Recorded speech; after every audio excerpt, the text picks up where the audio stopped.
Hello students, question है JEE mains 2025 का। Question में आपको बोला गया है कि कुछ मॉलिक्यूल्स और स्पीशीज आपको यहां पर गिवन है। आपको फाइंड करना है इसमें से कितने स्पीशीज मॉलिक्यूल्स पैरामैग्नेटिक है। तो आपको कॉन्सेप्ट पता होगा पैरामैग्नेटिक का। पैरामैग्नेटिक मतलब होता है कि number of unpaired electrons present होने चाहिए। क्लियर है? तो वन बाय वन एक एक ऑप्शंस को देख लेते हैं हम यहाँ पे, और उसमें हम चेक करते हैं कितने अनपेयर्ड इलेक्ट्रॉन है, पैरामैग्नेटिक है या नहीं। आगे बात समझ में। तो सबसे पहले O2 मॉलिक्यूल को देखेंगे। तो एक ऑक्सीजन में 8 इलेक्ट्रॉन होते हैं, तो O2 में होंगे 16 इलेक्ट्रॉन। अगर मैं यहां पर मॉलिक्यूलर ऑर्बिटल थ्योरी लगा दे, तो मॉलिक्यूलर ऑर्बिटल थ्योरी से कॉन्फ़िगरेशन लिखने के बाद आपको यहां पे 2 अनपेयर्ड इलेक्ट्रॉन मिलेंगे। तो ये स्पीशीज, ये मॉलिक्यूल्स आपका बन जाएगा क्या? पैरामैग्नेटिक। हम मार्क करके चलते हैं, एक O2 आपका हो गया है पैरामैग्नेटिक। ठीक है। उसके बाद O2 प्लस में देखेंगे तो ऑक्सीजन में 16 इलेक्ट्रॉन है, प्लस का मतलब एक इलेक्ट्रॉन कम है, तो 15 इलेक्ट्रॉन में एमओटी थ्योरी लगाएंगे तो एक अनपेयर्ड इलेक्ट्रॉन मिलेगा। तो ये स्पीशीज भी हो गया आपका पैरामैग्नेटिक। क्लियर हो गया बेटा? उसके बाद O2 में 16 इलेक्ट्रॉन, माइनस से एक इलेक्ट्रॉन ज्यादा, 17 इलेक्ट्रॉन, टोटल 17 इलेक्ट्रॉन को जब मॉलिक्यूलर ऑर्बिटल थ्योरी लगाते हैं तो आपको मिलेगा एक अनपेयर्ड इलेक्ट्रॉन। तो यहां पे भी अनपेयर्ड इलेक्ट्रॉन है, मतलब ये भी आपके पास क्या बन जाएगा? Paramagnetic molecules. क्लियर हो गया?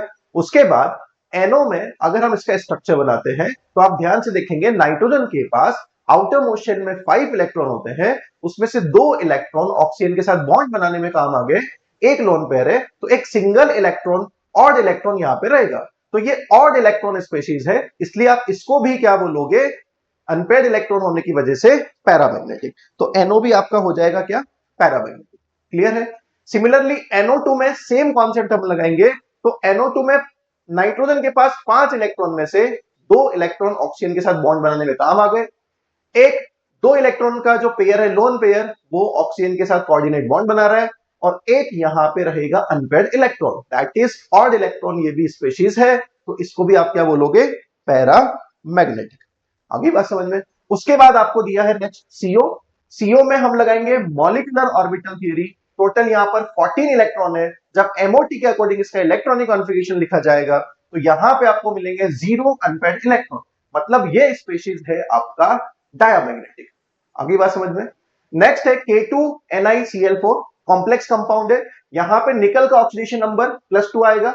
निकल +2 ऑक्सीडेशन नंबर अगर आप देखें तो इसके 4s2 से 2 इलेक्ट्रॉन रिलीज हो जाएंगे, तो रहेगा 3d8। अब आप ध्यान से देखो, Cl है आपका weak field ligand, coordination number यहां पे कितना है?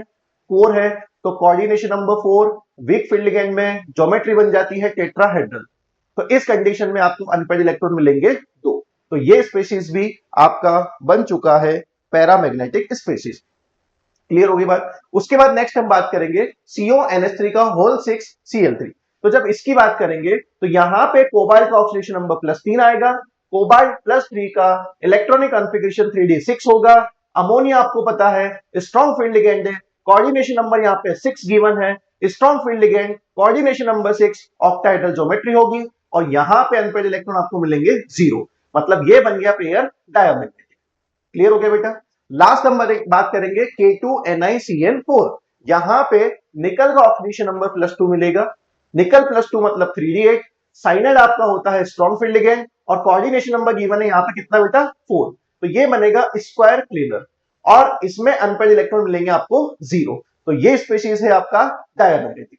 तो आपको फाइंड करना था कितने मॉलिक्यूल्स और स्पीशीज हैं जो आपको ये बताते हैं कि पैरामैग्नेटिक है। तो हमने टिक किए हुए काउंट कर लेते हैं, 1 2 3 4 5 6। तो इस क्वेश्चन का फाइनल आंसर जो आप लिख के आए हैं पेपर में वो होगा 6।